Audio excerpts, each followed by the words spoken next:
Hello everyone, আসসালামু আলাইকুম। আশা করি সকলে অনেক ভালো আছো। আমিও আল্লাহর রহমতে অনেক ভালো আছি। তো আমি আজ তোমাদের সাথে শেয়ার করব সিঙ্গাপুরি স্পেশাল স্পাইসি রেসিপি, মশলা রেসিপি। তো এই মশলাটা খুবই খুবই মজার একটা রেসিপি।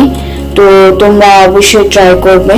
তো আমি তার জন্য এখানে শুকনো মরিচ নিয়েছি। এটা আসলে যারা তোমরা অনেক বেশি ঝাল পছন্দ করো তাদের জন্য, তারা এটা অবশ্যই ট্রাই করতে পারো। আর এই রেসিপিটা স্টোর করেও রাখতে পারো।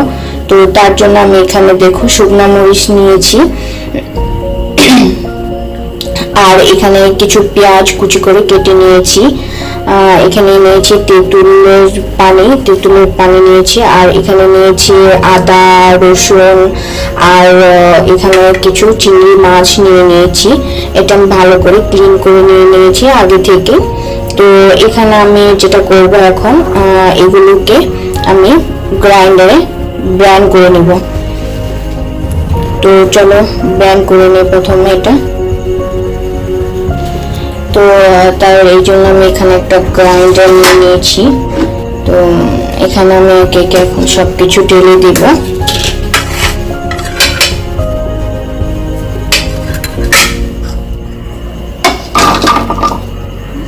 পেঁয়াজ দিয়ে দিচ্ছি, দিয়ে দিব আদা রসুন,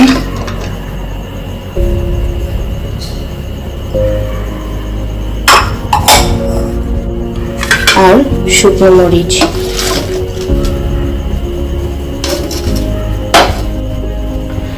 তো এগুলো সব আমি একসাথে ব্লেন্ড করে নেব।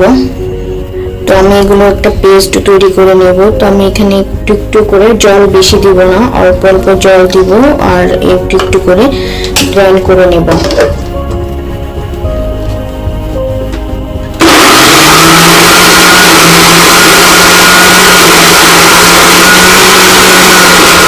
তো এই পর্যায়ে আমার গ্রাইন্ড করা হয়ে গেছে। তো দেখো এরকম ঘন করে গ্রাইন্ড করে নিতে হবে ভালো করে। তো আমার গ্রাইন্ড করা হয়েছে। তো আমরা এখন চলো নেক্সট প্রসেসিংয়ে চলে যাব।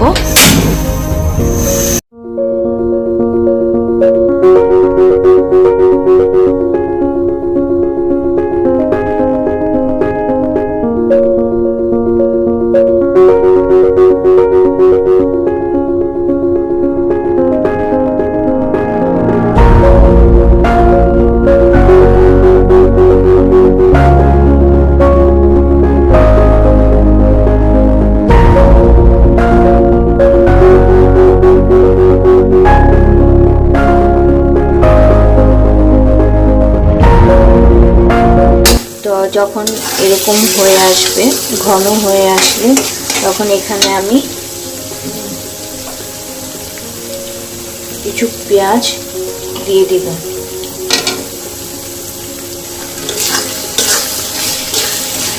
তো আবার একটু নেড়ে চেড়ে নেব পেঁয়াজটা দিয়ে।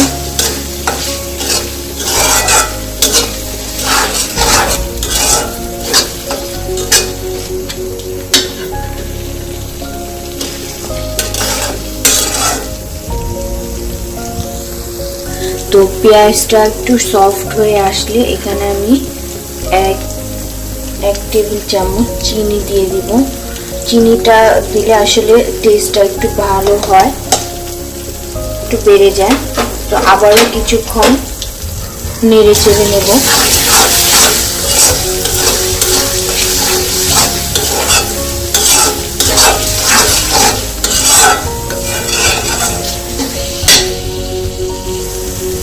দিয়ে দেব সামান্য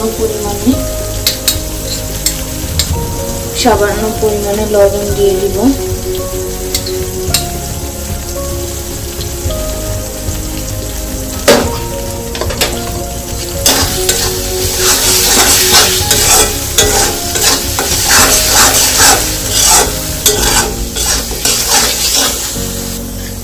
তো ভালো করে আবারও কিছুক্ষণ এটাকে রান্না করে নেব। তো চলে আসছি কিছুক্ষণ পর। তো চলে এলাম কিছুক্ষণ পর। তো এখানে আমি এখন আমার মশলাটা অনেকটা হয়ে এসেছে। তো এখানে আমি তেঁতুলের 2 টেবিল চামচ যে তেঁতুলের টকটা রেখেছিলাম সেটা এখানে অ্যাড করে দেব। আপনারা আপনাদের মশলার পরিমাণ অনুযায়ী তেঁতুলের টকটা ব্যবহার করবেন।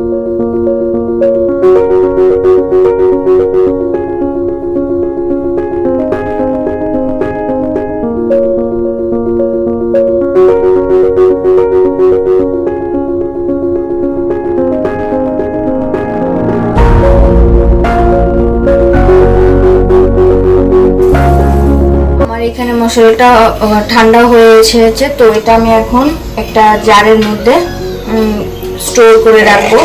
তো এই জন্য আমি এখানে একটা কাচের জার নিয়ে নিয়েছি। এটা ভালো করে ক্লিন করে শুকিয়ে নিয়েছি। তো আমি এটাতে স্টোর করব নর্মাল রেফ্রিজারেটরে 5 থেকে 6 মাস এটা রেখে খাওয়া যাবে।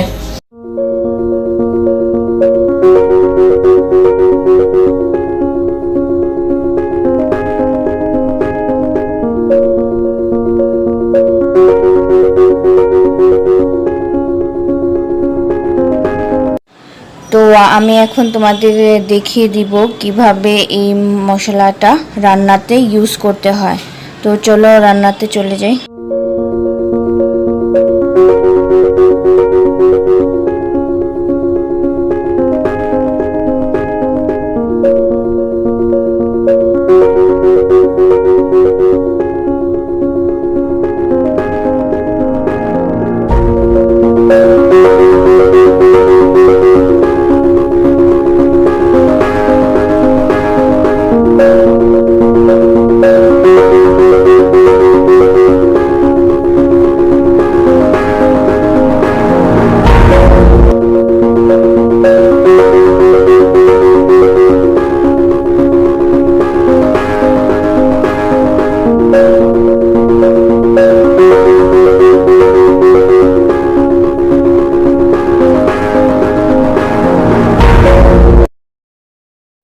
তো বন্ধুরা, আমার এই রেসিপিটা যদি তোমাদের ভালো লেগে থাকে তাহলে অবশ্যই লাইক, কমেন্টস আর শেয়ার করবে এবং আমার চ্যানেলটা সাবস্ক্রাইব করে রাখবে। তোমরা সকলে ভালো থেকো, সুস্থ থেকো।